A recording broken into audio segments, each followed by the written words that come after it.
Thanks for joining us here. I'm Drew Carney. It is KGW News at noon, and we start this afternoon with an update on the deadly wildfires in Southern California.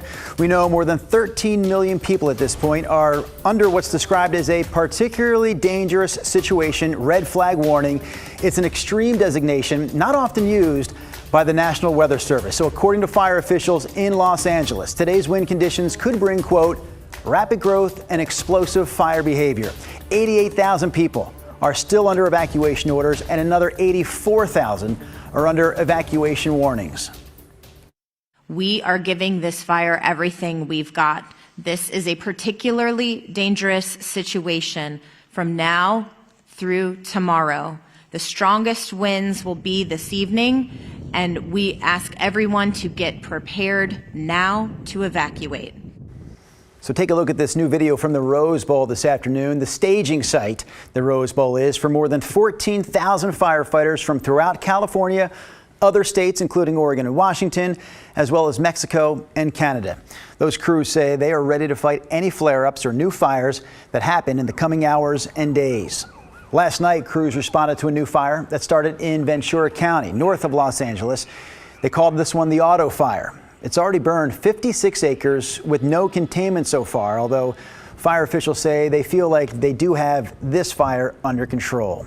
So having said all that, we're going to bring Rod Hill into the mix here from the Weather Center. Rod, let's talk more about today's high wind warning there in Southern California. And Drew, that is the headline. So technically, as you look at the color coding on the map, this tan area around LA, that's the high wind warning, which is posted through noon tomorrow. Then the brighter kind of pinkish tones are red flag fire warnings posted through the day tomorrow. Now, on the one hand, the forecasters are saying the winds have been a little slower to pick up today than they expected, but they're still calling for at least 50-mile-per-hour wind gusts to come up over some of those down mountain slopes and then downslope into the valley areas, and potentially 50-mile-per-hour winds shooting through some of the canyons. Likely not widespread winds, but depending on the topography, some strong gusts here and some strong gusts there. Most of the flats of the valley are more like 15 miles per hour today, but any wind blowing into an area that is currently burning, of course, raises that risk of more embers traveling for new fire starts and, of course, pushing the fires themselves. They still believe, real quick, that once they get through tomorrow, the weather pattern completely changes. The winds fade away, the winds come off the ocean, the humidity goes up, and that's all great news for the overall weather pattern into the weekend. Well, we saw this yesterday. There's Kelso, there's Portland, there's Woodburn, there's Salem. Nothing but low cloud cover. And as you look at the state capitol from Salem live and you look at downtown Portland live, it's another day, pardon me, with no wind and no reason to believe that the clouds will clear. We're at 38 right now. It was 35, 37 this morning. We'll be up to about 40 or 42 at most this afternoon. That's your forecast for now. All right, Rob, we'll check back in with you for our local forecast, but we do have some more fire headlines to get to here. Kroger is pledging to raise $1 million for people in Southern California who are impacted by those fires. This video shows just some of the devastation there. Officials say at least 24 people have died and thousands of homes have already been destroyed. So to get to that $1 million goal, Kroger says it will match customer donations up to $500,000. You can support the fundraiser by rounding up your purchases to the nearest dollar at any local Fred Meyer or QFC store. Meanwhile, all of LA's professional sports teams have come together to donate over $8 million to both wildfire victims and first responders. The funds will be distributed to organizations like the American Red Cross, the LA Fire Department, and local animal rescue organizations.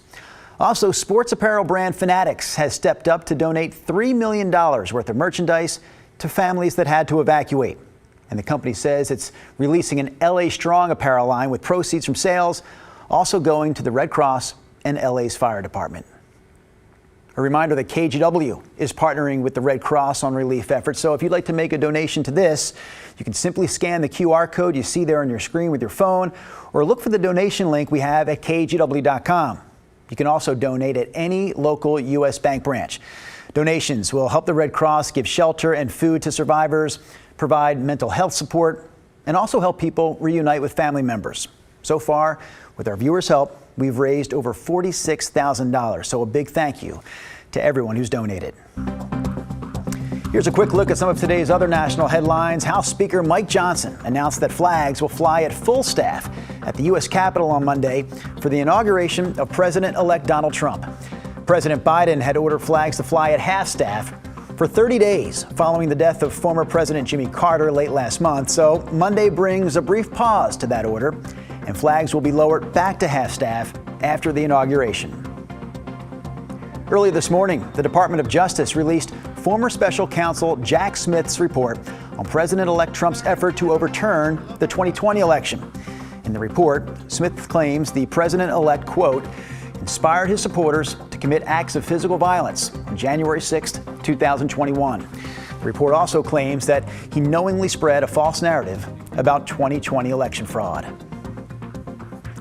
And the FBI has released this new image of the man accused of carrying out the New Year's Day attack on Bourbon Street in New Orleans. This image came from a visit the suspect made to the city nearly 2 months before on November 10th.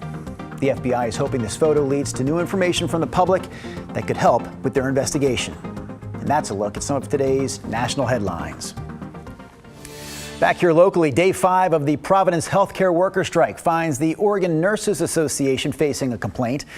Providence filed an unfair labor complaint against the union, accusing it of delaying bargaining. The union says that's not true.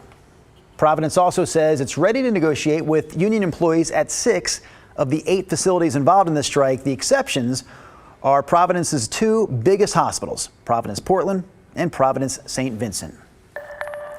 A Washington County jury found a man guilty of kidnapping and sexually assaulting a wheelchair-bound homeless woman. The district attorney released video that shows some of the interaction that happened during this 2023 incident. We also want to warn you that some of the details here are disturbing. Prosecutors say 54-year-old Timothy Fitzgerald, who's seen here, talking with the woman on a sidewalk in Beaverton back in 2023. They say he physically assaulted her before he took her to a nearby parking lot and then sexually assaulted her for 40 minutes. We spoke with the deputy DA following Fitzgerald's conviction. We want to protect our more vulnerable populations in Washington County and make sure that crimes are both charged and prosecuted accordingly, and that victims feel like they're able to come forward and share their stories of what happened to them. Fitzgerald's sentencing is scheduled for March.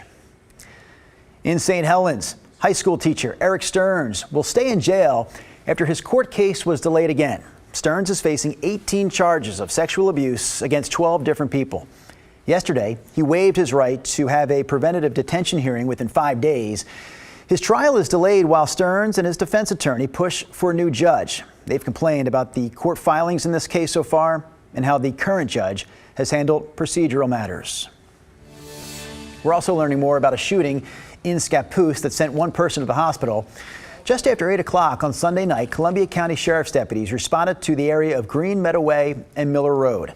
When investigators arrived, they found 28-year-old John Fisher Adams had been shot in the chest by his roommate, 36-year-old Daniel Brandon Williams. Adams was treated at a hospital and later released. Both Adams and Williams were arrested and booked in the Columbia County Jail.